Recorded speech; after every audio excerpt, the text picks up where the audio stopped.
Good day, I am Oliver Mañgosing and I am here to present the solution to problem number 1. This is problem number 1. In the problem, we are given superheated steam at 600 degrees Celsius and 80 bar that goes through a turbine of efficiency 0.9. Some of the vapor turns into liquid and afterwards it goes through a condenser which produces saturated liquid. Next, it is pumped to the boiler where the cycle continues. We are required to find the net work done of the cycle and the efficiency of the cycle. By use of the steam tables, we obtain the following properties: H1, S1, T2, H2 vapor, H2 liquid, S2 vapor, and S2 liquid. We let the subscript S denote properties given 100% efficient pumps and turbines. Now, we let XV be the mass fraction of vapor and XL the mass fraction of liquid. Since for a 100% efficient turbine, S2S is equal to S1 and S2S is equal to XVS, the mass fraction of vapor, if the turbine were 100% efficient, times the entropy of the vapor plus the XLS, or the mass fraction of liquid given 100% efficient turbine, times the entropy of the liquid. Substituting and solving for XVS, we have XVS is equal to 0.85 and XLS is equal to 0.15. Afterwards, we solve for H2S, or the enthalpy of stream 2, given that the pump is 100% efficient. This enthalpy is equal to the enthalpy of the vapor times the mass fraction of the vapor plus the enthalpy of the liquid times the mass fraction of the liquid. Solving, we have 2224.35 kilojoules per kilogram. By definition, the efficiency of a turbine is equal to the delta H across the turbine divided by the delta H, given that the turbine is 100% efficient. Rearranging this equation and substituting, we have H2 is equal to 2366.16 kilojoules per kilogram. We assume that the condenser is isobaric such that P2 is equal to P3 is equal to 0.1 bar. The saturated steam table at P3 is equal to 0.1 bar shows the following properties. For the pump given 100% efficiency, we have S4S is equal to S3 and S3 is equal to 0.649. We also assume that the boiler is isobaric such that P1 is equal to P4 is equal to 80 bar. At P4 is equal to 80 bar and S4S is equal to 0.649 kilojoules per kilogram Kelvin, the steam table shows that H4S is equal to 200 kilojoules per kilogram. By definition, the efficiency of a pump is the delta H given 100% efficiency divided by the delta H. Rearranging this equation and substituting values, we have H4 is equal to 201.8 kilojoules per kilogram. Doing an energy balance across the turbine, we have W1 is equal to H2 minus H1. Using this balance, we have the following value of W1. Similarly, doing an energy balance across the pump, we have W2 is equal to H4 minus H3. Using this balance, we obtain the following value of W2. Lastly, we do an energy balance across the boiler. We have Q2 is equal to H1 minus H4. Using this balance, we obtain the following value of Q2. The net work is equal to W1 plus W2. Substituting, we have the net work is equal to negative 1266 kilojoules per kilogram. The efficiency is the negative of the net work divided by Q2. Substituting, we have the efficiency is equal to 0.368. Problem number 2. This is problem number 2. In the problem, we are given superheated isobutane at 140 degrees Celsius and 3,400 kilopascals that goes through a turbine, and out of the turbine is superheated isobutane at 450 kilopascal.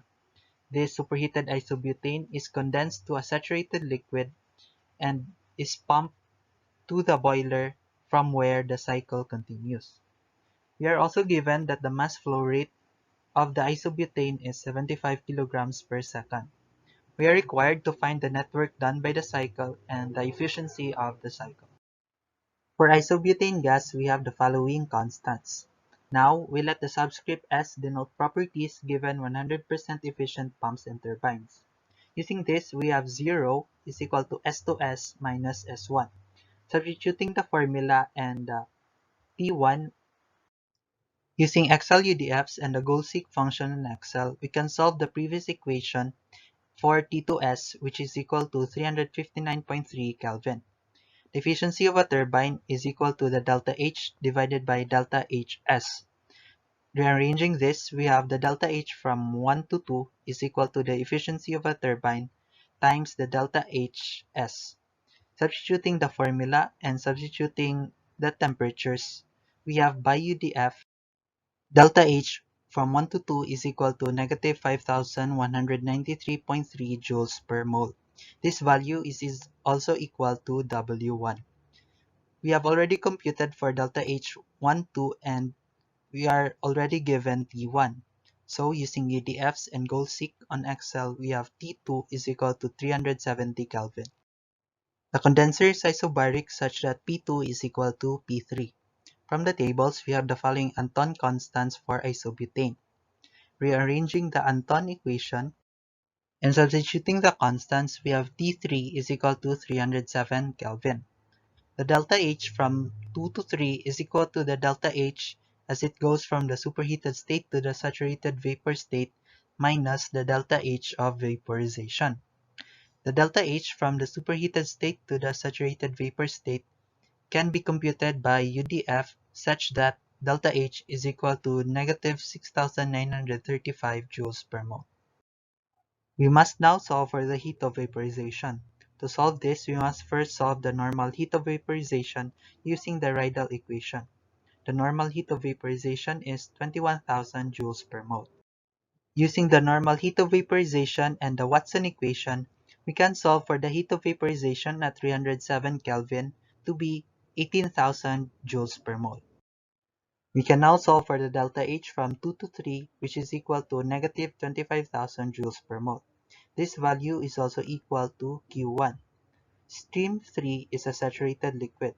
Using this formula, we can solve for the molar volume of stream 3, which is 112 cubic centimeters per mole. The work done by a pump given 100% efficiency is given by the following equation. Substituting values, we have the following work done as 331 joules per mole. The real work done by a pump is equal to the work done given 100% efficiency divided by the efficiency of the pump. The real work done by the pump is equal to 414 joules per mole.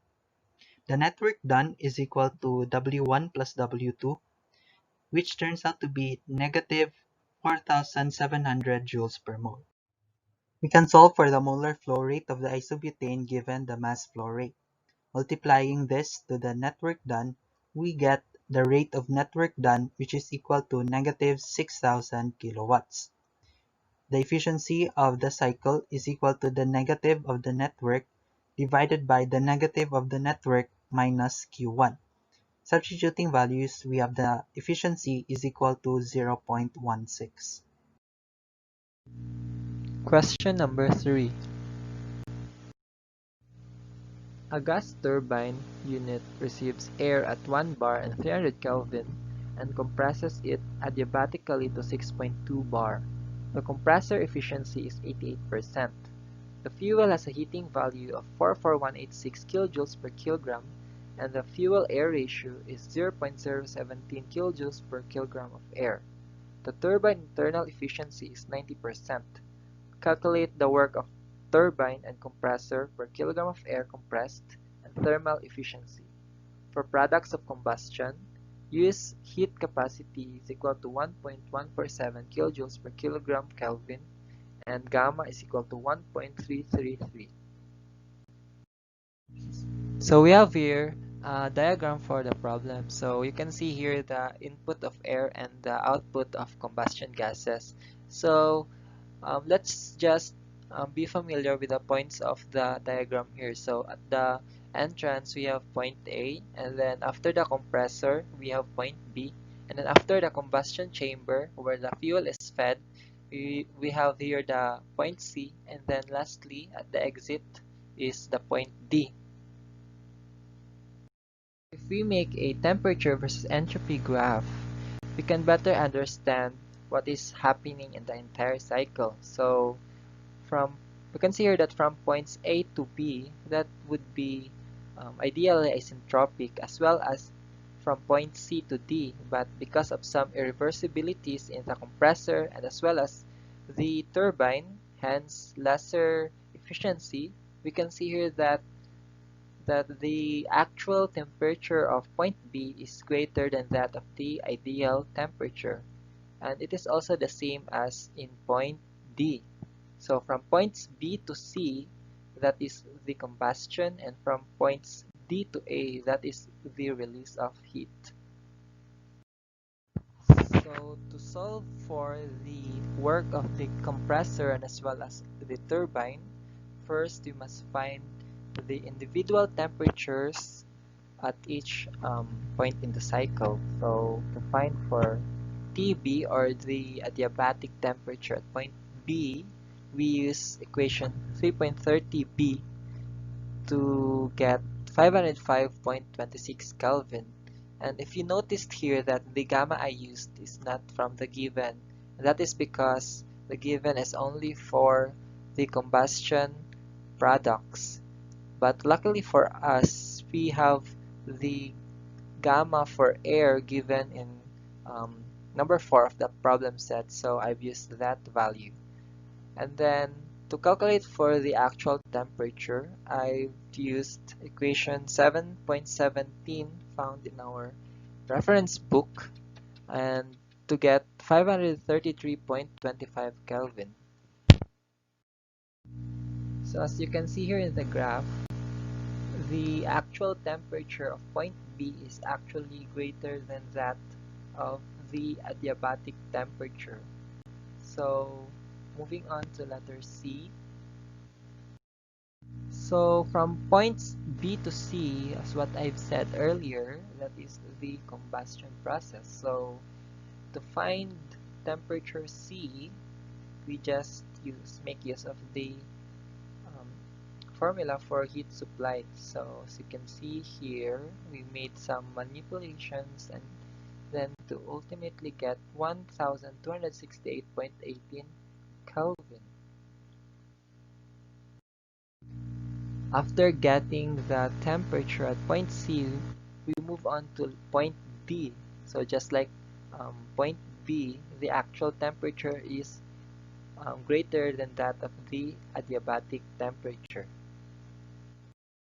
So to solve for TD, or the adiabatic temperature of point D, I've used here equation 3.30 from our reference book, and as you can see here that the gamma that I have used is already from the given, and that is because point D is after the combustion process.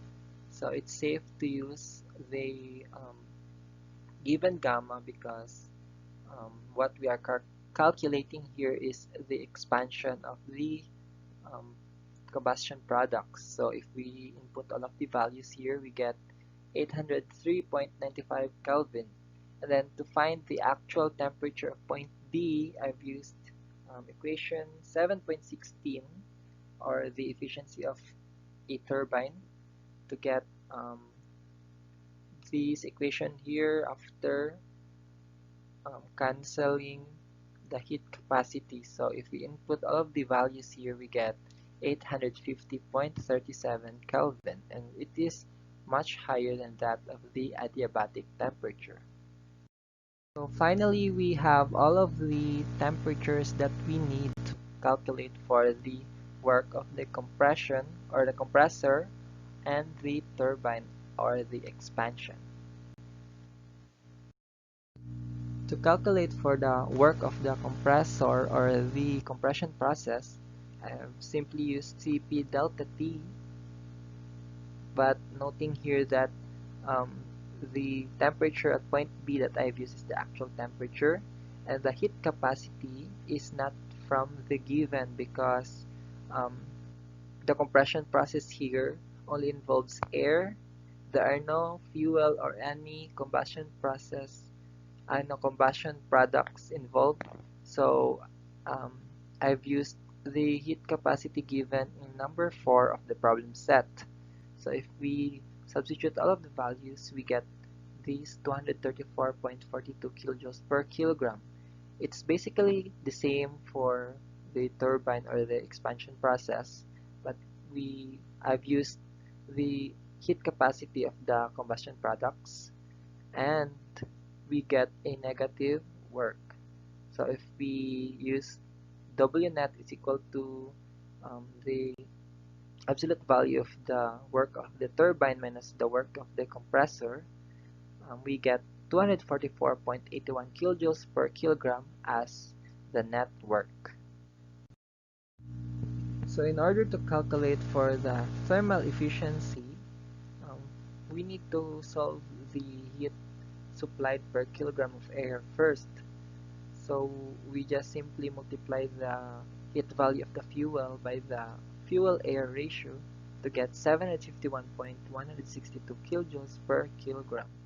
And then we divide the network and the heat supplied per kilogram of air that we've solved earlier and multiply it by 100%, we get 32.59% as the thermal efficiency. Problem number 4, presented by Lorenz Peter B. Ares. Here is the problem. In this problem, we are given a diesel engine that is initially at 1 bar and 27 degrees C before it undergoes compression. The Cp and Cv values and gamma of air was given in the problem to be these values. In addition to this, the expansion ratio is given to be 7.5 and the compression value to be 15.3. The thermal efficiency of the process is said to be 0.5 of the ideal efficiency, the mechanical efficiency to be 0.8, and the calorific value of oil to be 42,000 kilojoules per kilogram. The ideal efficiency for a diesel engine is given by this equation. By substitution of values from the given before, the efficiency of the diesel engine is equal to 0.6048. The thermal efficiency is said to be half of the ideal efficiency of the cycle. By substitution, the thermal efficiency is equal to 0.30242. The mechanical efficiency then takes into account the frictional losses of the engine. Thus, multiplying the thermal efficiency obtained before and the mechanical efficiency given, the overall efficiency of the cycle is said to be 0.241936. To calculate the fuel consumption per kilowatt hour, the overall efficiency is just equal to the energy output over energy input. Since we are given with a fuel with a calorific value of 42,000 kilojoules per kilogram as the input, it needs to be converted first to kilowatt hour by this conversion factor and multiplied by its mass. Since we do not know the mass and the energy output, this would remain as a variable for later calculations. By manipulating this equation in terms of kilograms per kilowatt hour, we will arrive on this equation. By simplification, it results into this value. This means that 0.35428 kg of oil should be burned per 1 kilowatt hour of output.